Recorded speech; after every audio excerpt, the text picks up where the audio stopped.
সাহাবা এসে আরজ করলেন, আইয়ুল আমালি আহাব্বু ইলাল্লাহি আযজা ওয়া জাল্লা, আইয়ুল আমাল, কোন আমলটা আহাব্বা ইলাল্লাহি আযজা ওয়া জাল্লা, আল্লাহ পাক রব্বুল আলামিনের কাছে অনেক বেশি প্রিয়। আমরা অনেক আমল করি, নামাজ পড়ি, রোজা রাখি, যাকাত দেই, সদকা করি, সত্য কথা বলি, অনেক ধরনের আমল আমরা করি, কিন্তু সাহাবা জিজ্ঞেস করেন, ইয়া রাসূলুল্লাহ অনেক আমল তো করি, বাট আইয়ুল আমালি আহাব্বু ইলাল্লাহি আযজা ওয়া জাল্লা, এত যে আমল করি এই আমলগুলোর মধ্যে আল্লাহর কাছে প্রিয় আমল কোনটা, কোন আমলটা আল্লাহ পাক রব্বুল আলামিন সবচেয়ে বেশি পছন্দ করেন? আমার নবী সাহাবাকে তিনটা আমলের কথা বলেছেন। তার মধ্যে প্রথম আমল হচ্ছে, আল্লাহ নবী সাল্লাল্লাহু আলাইহি ওয়াসাল্লাম বলেন, ক্বালা আস-সালাতু আলা ওয়াক্তিহা। সাহাবা শোনো, এই যে আমলগুলো করো, এই আমলগুলোর মধ্যে আল্লাহর কাছে তিনটা আমল সবচেয়ে প্রিয়। তার ওই তিনটা আমলের মধ্যে প্রথম আমল হচ্ছে আস-সালাতু আলা ওয়াক্তিহা। যখন নামাজের ওয়াক্ত হবে, যখন নামাজের সময় হবে, নামাজের জন্য আযান যখন দেওয়া হবে, ডাক যখন দেওয়া হবে, আস-সালাতু আলা ওয়াক্তিহা, ওয়াক্তের ঠিক টাইমে। 1টার সময় যোহরের জামাত হয়, আপনি 3টার সময় নামাজ পড়তে এসেছেন, এটা নয়, বরং 1টায় যখন জামাত হয় আপনি 1টায় নামাজ পড়তে এসেছেন জামাতে।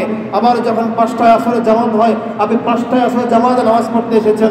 এভাবে আল্লাহর নবী বলেন, আস-সালাতু ওয়াক্তিহা, ঠিক ওয়াক্তে যখন বান্দা নামাজ আদায় করবে, ওই নামাজ আদায় করা বান্দার সমস্ত আমলগুলোর মধ্যে আল্লাহ পাক রব্বুল আলামিনের কাছে সবচেয়ে বেশি প্রিয় আমল। সাহাবায়ে কেরাম জিজ্ঞেস করলেন, কুনতু আইয়ু সুম্মা, ও রাসূল তারপরে কোন আমল আল্লাহর কাছে সবচেয়ে বেশি প্রিয়?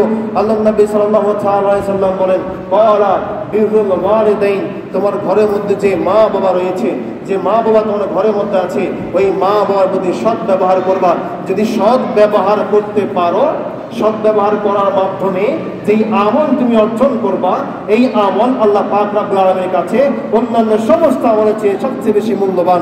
3 নম্বর সাহাবা জিজ্ঞেস করলেন, কুনতু সুম্মা আইয়ু, ও রাসূল 3 নম্বরে আমল কোনটা?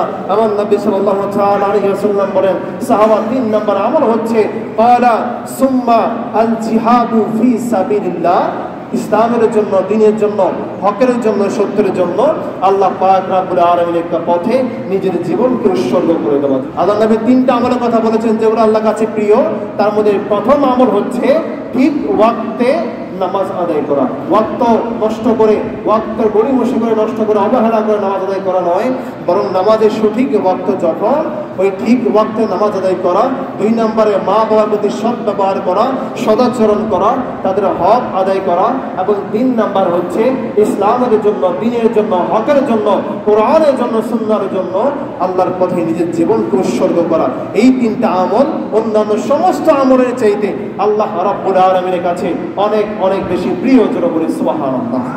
আল্লাহ যেন আমাদেরকে এই 3টা আমলের উপর বেশি বেশি আমাদেরকে আমল করার তৌফিক দান করে, আমরা যেন বেশি বেশি ঠিক টাইমে ওয়াক্তে নামাজ আদায় করতে পারি, মা বাবার খেদমত করতে পারি, এবং ইসলামের জন্য যেন অন্তত আমাদের জীবনটা উৎসর্গ করতে পারি। আল্লাহ যেন সেই পথে আমাদের কবুল করে। সকলে বলি আমিন। আরেকটা মুহাব্বতের আওয়াজ দিয়ে বলি না আমিন।